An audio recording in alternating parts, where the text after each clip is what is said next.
Today I wanted to look at a commander that only recently became legal with the Edge of Eternity's rule change. They wanted you to be able to run the spacecrafts that were introduced in the set as a commander. So they introduced this idea that legendary artifacts were allowed to be your commander so long as they have a printed power toughness on the card. This made a few dozen cards that previously could only go into the 99 now legal to run in the command zone. I was interested in doing something with this idea, so I looked through a list of all the cards that you could run now, and the one that stood out to me the most was the RMS Titanic. It's from the Doctor Who set, which I'm not familiar with Doctor Who at all, but I thought running the Titanic as a commander was hilarious, and then the more I looked at the card and the build and how that might work, the more it kind of turned out to be a pretty legitimate deck. It's relatively budget, being monocolor and starting out as kind of a meme deck anyway. And if you cut out some of the most expensive cards, you could get it to be actually budget pretty quickly, I think.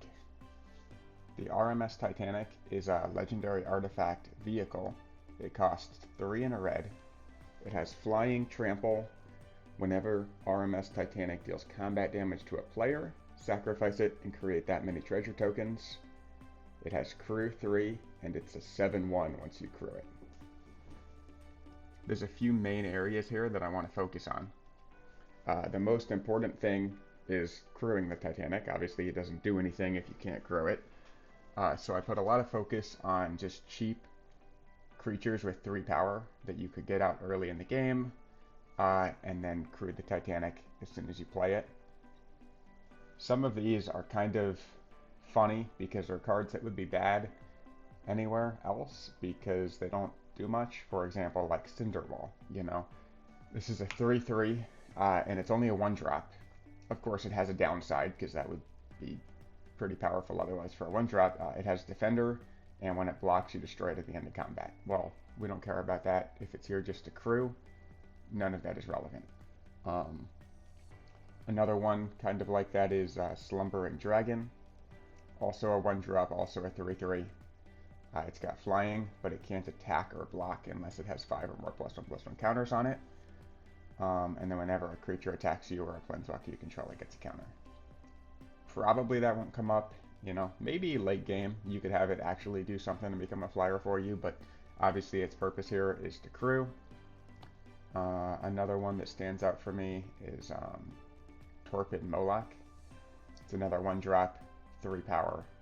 It's got Defender though, and sacrifice 3 lands to make it lose Defender until end of turn. If you do that, you've probably already lost the game.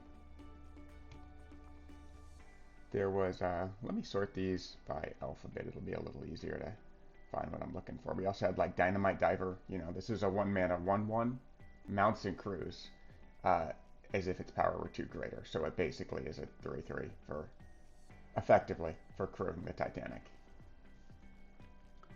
The other thing I wanted to focus on here was commander damage. Obviously that's going to be your main win con here, is when you have a commander that's 7 power, you only have to get 3 hits to hit someone for lethal. Making the Titanic huge is obviously a strong strategy here. With that built-in evasion of flying and trample, it's even easier to connect. Plus, if it's huge, you're just making yourself more treasures when you do connect. Giving it haste is also a very powerful effect here, being that once people see it coming, they're not going to want to let it sit on the board any longer than they have to. It does help that it doesn't initially enter as a creature, so it's a little bit harder for people to remove, but nowadays there's so much removal and it's so versatile that if you can keep it from sitting out for too long, regardless of whether or not it's crewed, that still helps. Cards such as, let's see, Wild Ride is one that I like a lot. This, it's a sorcery, 1 mana though. Gives it +3/+0 and haste until end of turn. And then it has Harmonize, which lets you do it again. It's a little expensive to do that, but late game it doesn't hurt to have that option.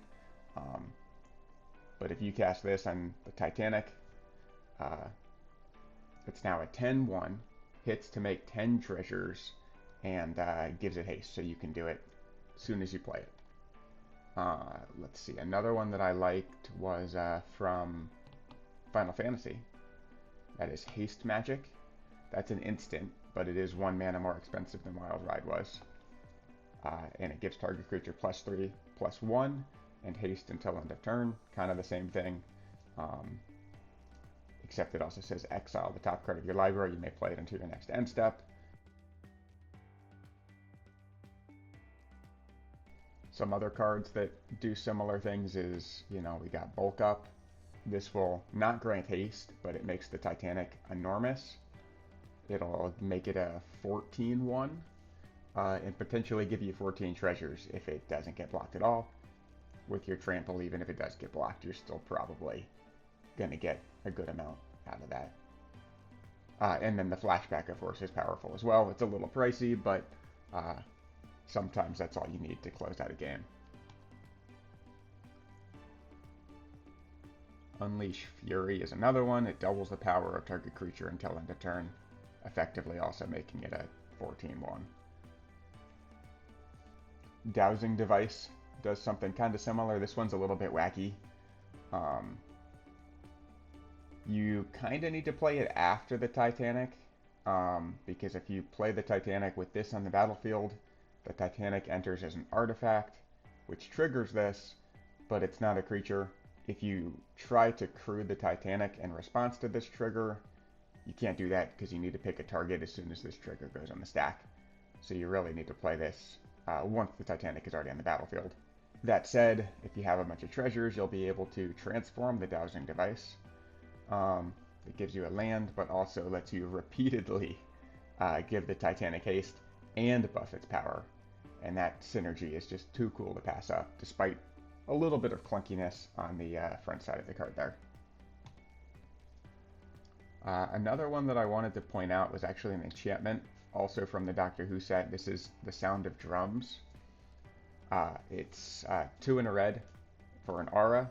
Enchanted creature is goaded. If enchanted creature would deal combat damage to a permanent or player, it deals double that damage instead. Probably you're just going to use this to enchant your own Titanic. You have to crew it first, obviously. Don't do it until it's either no longer summoning sick or you can give it haste. But it doubles the damage, and what I like about it is just that it can be recurred out of the graveyard back to your hand. Because obviously, once you connect, you're going to have to sacrifice the Titanic. So to be able to repeatedly use this card on it is pretty nice. But what if you don't want to have to sacrifice the Titanic? Well, there's a couple things you can actually do there too. Not a lot, but there were a few ways around this. So Assault Suit is one that stands out. Obviously, when you're equipping something to a vehicle, that gets weird because it will fall off when the vehicle is no longer crewed. But paying the equip cost to keep yourself from losing the Titanic is pretty powerful. Assault Suit is a 4 mana equipment. It says equipped creature gets +2/+2, has haste, can't attack you or planeswalkers you control, and can't be sacrificed. You can equip it for 3 mana. This ability actually lets you pass control of the equipped creature around the table. This is not relevant to what we want to do here. The main takeaway that we've got is honestly, you make it bigger, you give it haste, and it can't be sacrificed. And so although this equipment will fall off at the end of your turn when it's no longer crewed, the fact that you can buff it, give it haste, and it doesn't get sacrificed on the combat damage trigger is incredible, and 3 mana is a very small price to pay for that. Another one that lets you hold on to the Titanic after you're supposed to sacrifice it is actually Voyager Staff. There's not a whole lot of blink in mono red, but this is one of the ones I was able to find. It is a 1 mana artifact. It says you can pay 2 and sacrifice it to exile target creature, return the exile card to the battlefield under its owner's control at the beginning of the next end step. It is also, I guess, worth pointing out here that the sacrifice and the treasure tokens are not dependent on each other, so if you blink the Titanic with this trigger on the stack, if you have the Assault Suit equipped to it, it doesn't matter if you sacrifice it, you're still getting the treasures. Speaking of the treasures, using artifact ETBs for burn damage is incredibly powerful here because you're potentially making 7 treasures, 10 treasures, or more when you swing in.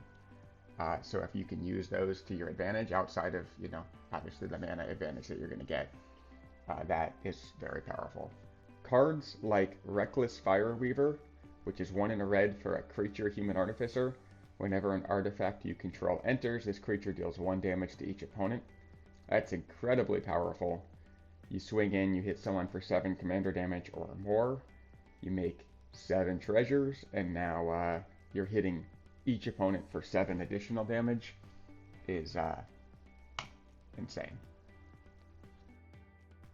There's some redundancy in this effect. Ingenious Artillerist basically does the same thing, pinging all your opponents when artifacts enter. And there was one more.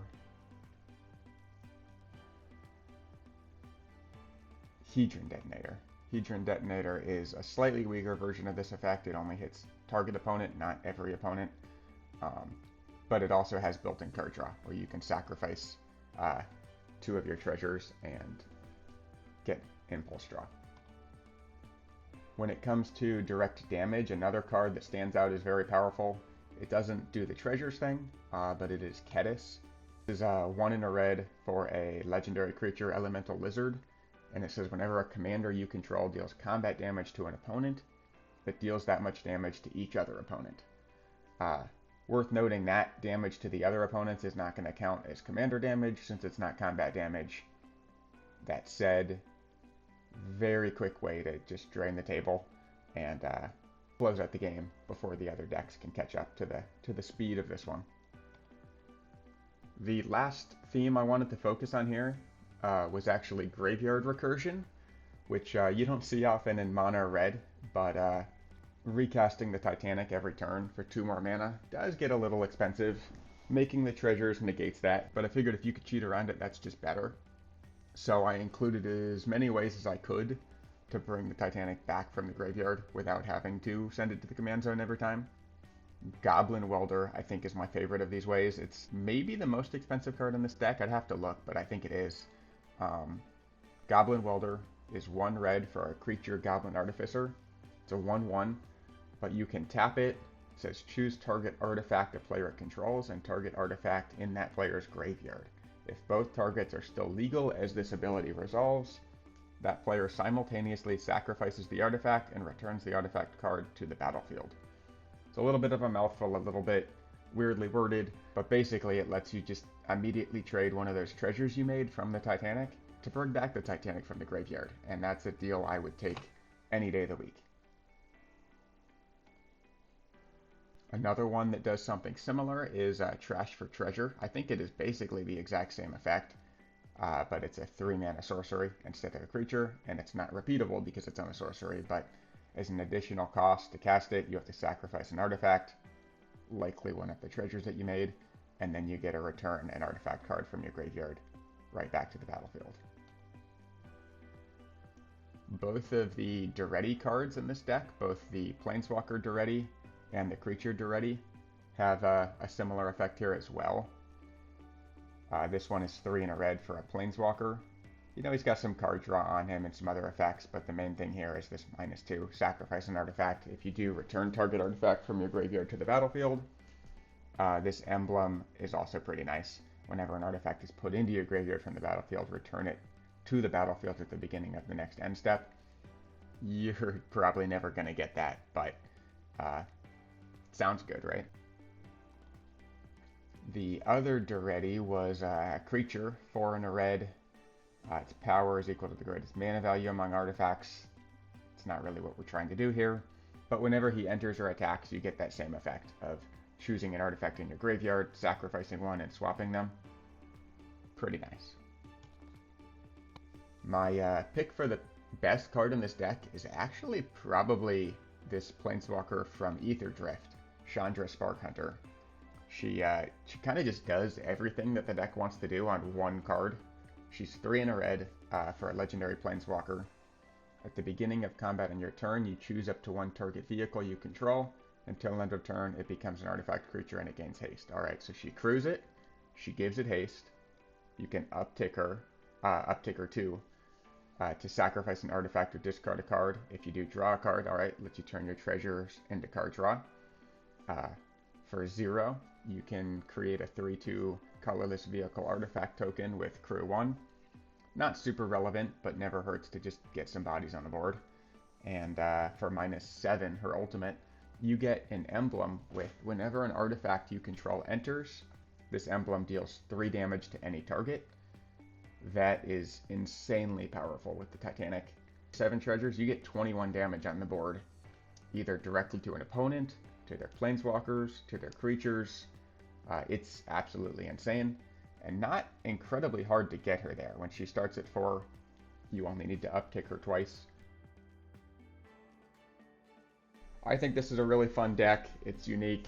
People kind of think it's a meme until they see it in action, and then they're surprised that it actually does some cool stuff, and can be quite scary. So if it is interesting to you, I'd recommend playtesting it. I'll link the deck list here in the video description. And if you like it, then I would recommend building it. But playtesting is a great way to see if the gameplay pattern is something that you enjoy. It's a powerful strategy. It's kind of funny. No one ever gets too mad when they're killed by the Titanic because it's the Titanic.